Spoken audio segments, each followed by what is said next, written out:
একই রাত্রিতে, তারপরে আর ঘুম নাই। আমি চলে যাব বাংলাদেশে। বাংলাদেশের বগুড়া জেলাতে আমার প্রোগ্রাম। এখন আপনি আমার সাথে থাকবেন? আপনাকে যদি বেতন বাড়িয়ে দিই তাও পালিয়ে যাবে। সুখ সুখ এমন একটা জিনিস, সেই সুখ পাওয়ার জন্য সব কিছু ছেড়ে দেবে, কিন্তু সুখ সে চায়। কি তোরা যে যা বলিস ভাই, আমার সোনার হরিণ চাই, নাকি কি গো, তাই না? আমি আর ভূমিকার দিকে যাচ্ছি। নর্মাল একটা পানি খান। হ্যাঁ শোনেন, কারবালার ঘটনা, এই ঘটনার একটা গুরুত্ব আছে বাবা। শোনেন, খালি কারবালা কারবালা করলে হবে? কারবালার গুরুত্ব শোনেন বাবা, শোনেন বাবা, শোনেন। আমি ঠিক বলবে, ঠিক বলবে, নিজে হিসাবে ঠিক বলবে। তেলাওয়াত করেছি, সেই আয়াতের উপরেই আমি আলোচনা করব। বাবা, কারবালার আলোচনাটা এমন একটা আলোচনা, যে আলোচনাটা শোনার পরে যদি সেই আলোচনার উপরে আমরা আমল করতে না পারি, তাহলে খুব বড় একটা লাঞ্ছনাদায়ক অবস্থায় চলে আসবে। বুঝতে পেরেছেন? তো যাই হোক, যখন কোনো বক্তাকে দাওয়াত করা হয় তখন সেটা একটা নির্দিষ্ট করে দিতে হয় যে হুজুর আপনার মুখ থেকে আলোচনা শুনবো, ঠিক আছে না? একদম। আর আমি চাইবো যে বর্তমানে যেই আলোচনাটা দরকার সেটাই করা দরকার, নাকি? আপনারা এখানে আছেন, কমপক্ষে 10 বার এই কারবালার আলোচনা শুনেছেন, এইরকম ব্যক্তি কেউ আছেন কি? কারবালার আলোচনা শুনেননি কমপক্ষে 10 বার? শুনেছি। হ্যাঁ, এই কারবালার আলোচনা করতে লেখাপড়া করার দরকার হয় না, এমনি আলোচনা করা যায়। বুঝতে পেরেছেন? তো যাই হোক, আমি সেদিকে যাব না, আমি আলোচনার দিকে যাচ্ছি। কারণ হচ্ছে বর্তমান আমাদের যুগ উপযোগী আলোচনা করা দরকার। আল্লাহ আমাদের কবুল করুন, সকলে বলে আল্লাহুম্মা আমিন। তুমি ইকোটা হালকা বাড়িয়ে দাও, এই মাইকম্যান হালকা বাড়িয়ে দাও। আর তুমি ওই জায়গাতে কান বেঁধে রাখলে তো সাউন্ডটা শুনতে পাবে না। তুমি কানটা খুলে একটু করে বাড়াও, দিয়ে দেখো যে সুন্দর লাগছে কিনা। আলহামদুলিল্লাহ, আমি আপনাদের সামনে পবিত্র কোরআনুল কারীমের আয়াত তেলাওয়াত করেছি। আল্লাহ সুবহানাহু ওয়া তাআলা তিনি বলেন, ওয়ালাউ আন্নাহুম রাদু মা আতাহুমুল্লাহু ওয়া রাসূলুহু ফাকালু হাসবুনাল্লাহ সায়ু'তিনাল্লাহু মিন ফাদলিহি ওয়া রাসূলুহু ইন্না ইলাল্লাহি রাগিবুন। সকলেই বলি আল্লাহু আকবার। আল্লাহ সুবহানাহু ওয়া তাআলা তিনি বলেন, কতই না ভালো হতো, কতই না ভালো হতো যদি তারা আল্লাহর উপরে রাজি হয়ে যেত, নবীর উপরে রাজি হয়ে যেত। জোরে বলা যায় না সুবহানাল্লাহ? আমার আল্লাহ বলেন, ওয়াকালু হাসবুনাল্লাহ,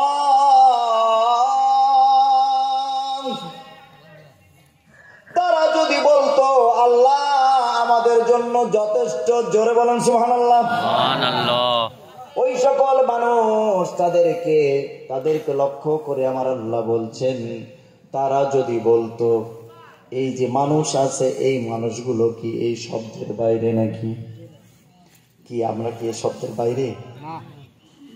আমরা কি বলি না আল্লাহ আমাদের জন্য যথেষ্ট? যদি আল্লাহ আমাদের জন্য যথেষ্ট হয় তাহলে ওই জায়গার উপরে আমাদের জীবনটা কোরবানি হয়ে যাবে, এতটুকু লড়ার কোনো সুযোগ নাই।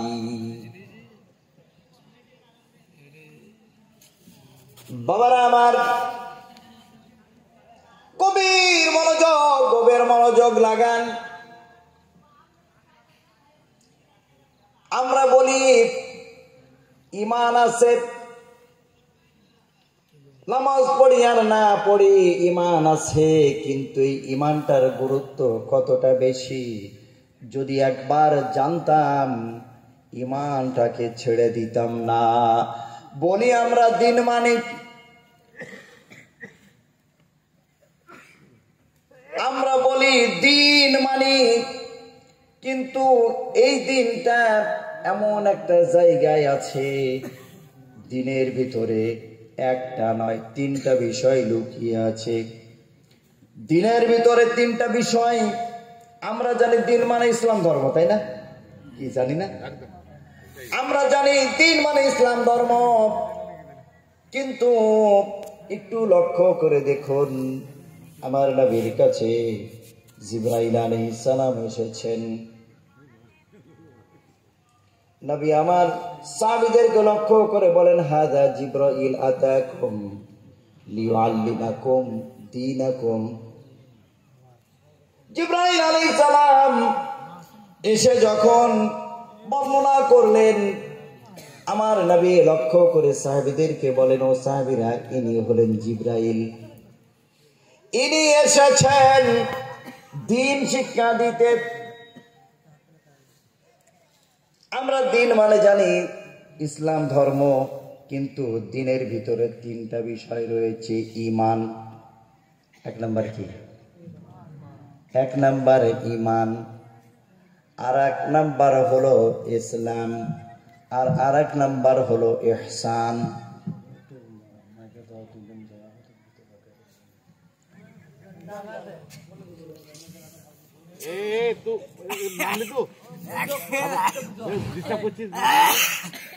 বাবারে, এই আলোচনা গুলো করতে গেলে কি লেখাপড়া করা লেগেছে না? এই যুবকেরা কি বুঝছো তোমরা? ওইটা তো তোমার ওইটা তো বলতে হতো, ওকে বলা দরকার। আপনাদের যাদের খাওয়া হয়নি আপনারা খেয়ে নেবেন। পৃথিবীর ভিতরে যত খাবার আছে তার ভিতরে সবচেয়ে বড় খাবার হলো ঈমানের খাবার। সুবহানাল্লাহ। এই ঈমানের খাবার সারাটা দিন, সারাটা জীবন যদি থেকে যায়, আহা, আপনারা কত বড় ভাগ্যবান। এই ভারতবর্ষের মানুষ, আপনাদের কাছে একটু প্রশ্ন করতে চাই, আপনারা বলুন তো দেখি, বাবা আদম আলাইহিস সালাম পৃথিবীর বুকে এসেছিল কিনা? কি গো, এসেছেন? বাবা আদম আলাইহিস সালাম পৃথিবীর বুকে, পৃথিবীর জমিনে প্রথম নেমেছেন। বাবা আদম আলাইহিস সালাম পৃথিবীর বুকে যখন প্রথম নেমেছেন, তখন তিনার কোন পাটা জমিনে নেমেছিল? হ্যাঁ, আন্দাজে বলা যাবে না, জানলে বলতে হবে, না বললে দরকার নাই, জানা নাই। এবার বলুন তো দেখি, বাবা আদম আলাইহিস সালামের পা, এই পাটা পৃথিবীর কোন জায়গাতে প্রথম নেমেছিল? শ্রীলঙ্কা। শ্রীলঙ্কা। ও ভারতবর্ষের মানুষ, আপনারা বড় ভাগ্যবান। এই ভারতবর্ষের ভিতরে এমন এমন জায়গা দিয়েছে, এমন জমিন দিয়েছে, এই জমিনগুলো শুধুমাত্র কেন দিয়েছেন এটা আপনারা জানেন না। আহারে, বাপের ধন সম্পদ যদি কেউ পায় কিছু বুঝে না, কিন্তু নিজে যদি ইনকাম করে সেই ইনকামটা খরচ করে তাহলে কিন্তু টের পায়। ঠিক কিনা বলো এই যুবক? ঠিক না?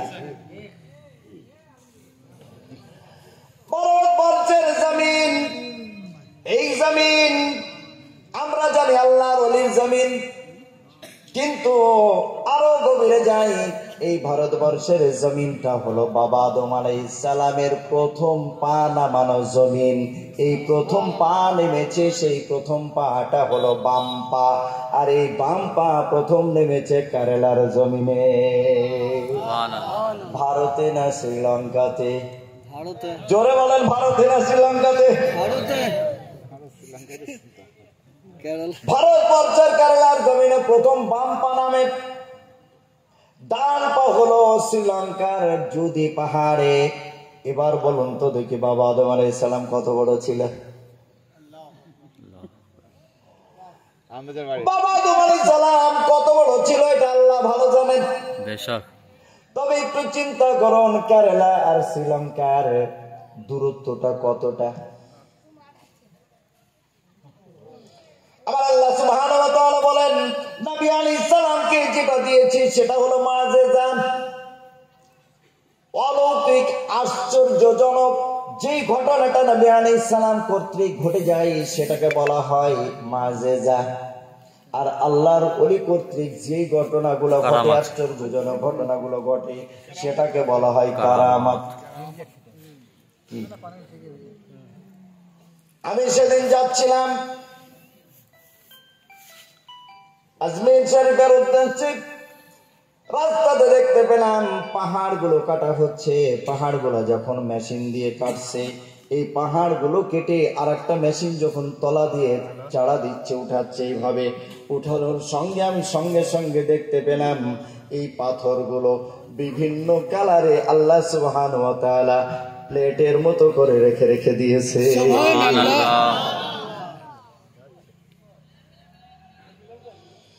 এই ভারতবর্ষের ফলগুলো, ফুলগুলো, যত কিছু আছে, এই ভারতবর্ষ যদি মনে করে পৃথিবীর কোনো দিকে আমি হাত পাতবো না, এই ভারতবর্ষে একাকি চলতে পারবে। জোরে বলেন সুবহানাল্লাহ।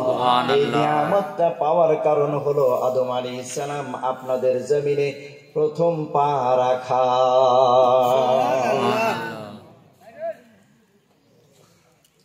আমাদের ইমানের জায়গাটা মজবুত করতে হবে।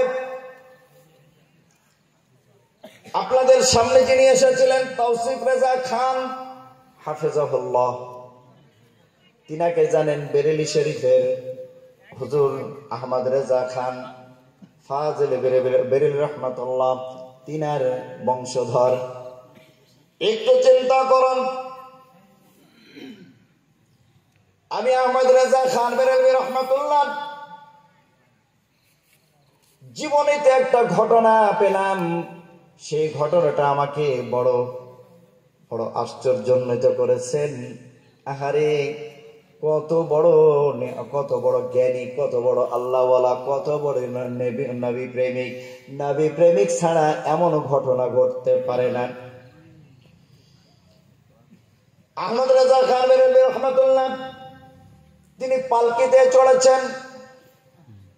পালকিতে চড়ার পরে তিনি এই পালকি বাহক দুইজন চারজন তিনাকে ঘাড়ে করে নিয়ে যাচ্ছে। আগের যুগে পালকি ছিল। এই পালকি চড়ে কিছু দূর গিয়েছেন। কিছু দূর যাওয়ার পরে বলেন, বাবা পালকিটা নামাও, পালকিটা নামাও। পালকি নামানোর পরে বলে, বাবা তোমাদের ভিতরে কে সৈয়দ বংশের আছো, কে নবী বংশের আছো বলো। পাতলা শরীরটা ক্ষীণ, অসুস্থ অসুস্থ যেন ভাব। তিনি পরিচয় দেয় না, তিনি পরিচয় দিচ্ছেন না। এমত অবস্থায় তিনি বারবার যখন জিজ্ঞাসা করলেন, কে আছো তুমি, নবী বংশের, একটু বলো, দয়া করে বলো। বলে, হুজুর আমি নবী বংশের মানুষ, পালকি বাহক। সঙ্গে সঙ্গে এত বড় জবরদস্ত আলেম আল্লাহ ওয়ালা কামেল ব্যক্তি আলা হযরত তিনি দৌড়ে গেলেন। দৌড়ে গিয়ে তিনার হাতটাকে চেপে ধরে বলে, বাবা তুমি আমার ক্ষমা করো। আমি যখন পালকিতে চড়লাম, পালকিতে চড়ার পরে নবীর শরীরের সেই সুঘ্রাণ আমি পাচ্ছি। জোরে বলুন সুবহানাল্লাহ। আমি যখন পালকিতে চড়লাম, নবীর শরীর মোবারকের সুঘ্রাণটা আমি পাচ্ছি। আমি খেয়াল করতে শুরু করে দিলাম যেন সুঘ্রাণটা আমাদের সাথে সাথে যাচ্ছে। এমত অবস্থায় আমি থেমে গেলাম, আমি পালকি থেকে নামলাম। ওগো, আমি তোমার শরীর থেকে নবীর শরীরের সুঘ্রাণ পাচ্ছি, কারণ তুমি নবীর বংশধর। এটা যখন পেলাম, পাওয়ার পরে আমি চিন্তা করলাম, আহারে, এইরকম অবস্থায় যদি চলতে থাকি তাহলে তো আমি বড় হতভাগার কাতারে পড়ে যাব, দলে পড়ে যাব। এই জন্য আমি থেমে গেলাম, আমি নেমে গেলাম। ওগো, তুমি আমায় ক্ষমা করে দাও। তিনি বলে, হুজুর, আমি ক্ষমা করে দিয়েছি, আমার কাজই তো পালকি বহানো, আমি পালকি তো বাহক। এইরকম ভাবে যখন বলা হলো, বলার পরে তিনি চিন্তা করলেন, তিনার কাছে তো ক্ষমা চাইলাম, কিন্তু এখন এই ক্ষমা চাওয়ার পরে পরে আরো একটা বিষয় রয়ে গিয়েছে। সেটা হলো তার কাছে কিছু জেনে নেওয়া। এবার তিনি বললেন, ওগো, তুমি দেরি করো না, তুমি পালকির উপর চড়ো, পালকিতে তুলে নেওয়া হলো। লোক নাই এদিকে, আলিম ফেলেছে। নারায়ে তাকবীর, নারায়ে রিসালাত, নারায়ে রিসালাত, মাসলাকে আলা হযরত। নারায়ে তাকবীর, নারায়ে তাকবীর। ফাকিহে বাঙ্গাল, ফাকিহে বাঙ্গাল, ফাকিহে বাঙ্গাল। নারায়ে তাকবীর, নারায়ে রিসালাত, মাসলাকে আলা হযরত, মাসলাকে আলা হযরত হুজুর ফাকিহে বাঙ্গাল। নারায়ে তাকবীর, নারায়ে রিসালাত।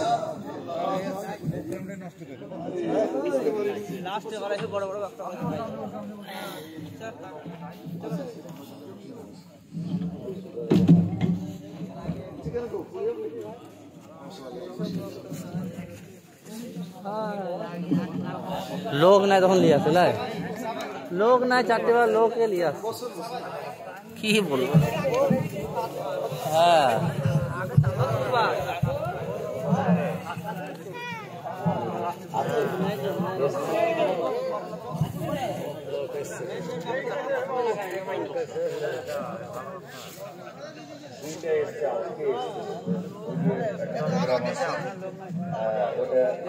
না বলো না।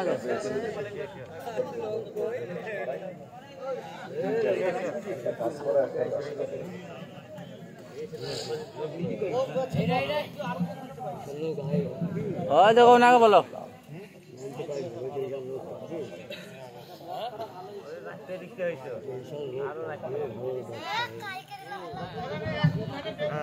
এ বাবা, বাংলা গজল সব ছোট ছোট ছেলেগুলা বসে, বড় সব পালিয়ে গেছে। হ্যাঁ, এগুলো এখন হ্যাঁ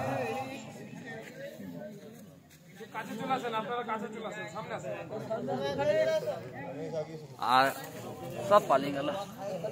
আগে আগে আরো হতো না তো। আলহামদুলিল্লাহ। আমি দোয়া করে দেন হুজুর। যিনি সামনে এসে উপস্থিত হয়েছেন, ইনি আমার অত্যন্ত শ্রদ্ধাভাজন। আর সবচেয়ে বড় ব্যাপার কি জানেন, আমার যে ছেলে, বড় ছেলেটা এই বছর 10 পারাতে জাতীয় পুরস্কার পেয়েছে হেফজ প্রতিযোগিতায়। সুবহানাল্লাহ। হুজুর যেই জায়গায় ছিলেন এর আগে একটা প্রোগ্রামে, তো সেখানে আমার ছেলেটা মানে প্রধান আকর্ষণ হিসাবে ছিল। তখন বয়স তার 6 বছর।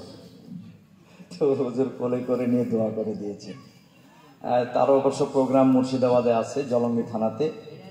আর আমার ছোট ছেলেটা কেরাত প্রতিযোগিতায় জাতীয় পুরস্কার প্রাপ্ত, আর বড়টা বক্তা সাহেব, ও হেফজ পড়ছে, দুইজনে হাফেজ পড়ছে। তো যাই হোক, হুজুর এসে কিন্তু প্রথমে আমাকে আমার ছেলের কথাই বলেছে, আমার কথা বলেন। আমি ওনার কাছে চাইবো দোয়া করা। আর আমার একটা অভ্যাস, কোনো বক্তা বসিয়ে রেখে আমি কোনো কথা বলি না, এটা আমার আদবের খেলাফ। আমার আব্বা হুজুর কেবলা আল্লাহদ্দামান মাহমুদ আলী পীর কেবলা রাহমাহুল্লাহ, তিনার শিক্ষা, বক্তা আসবে বলা বন্ধ করে দাও। তো হুজুর এসে গেছেন, আমি আর আলোচনা রাখছি না।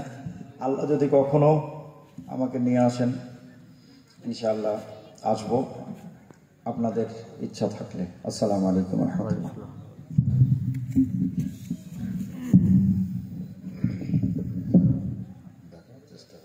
अस्सलामु अलैकुम व रहमतुल्लाहि व बरकातुहू।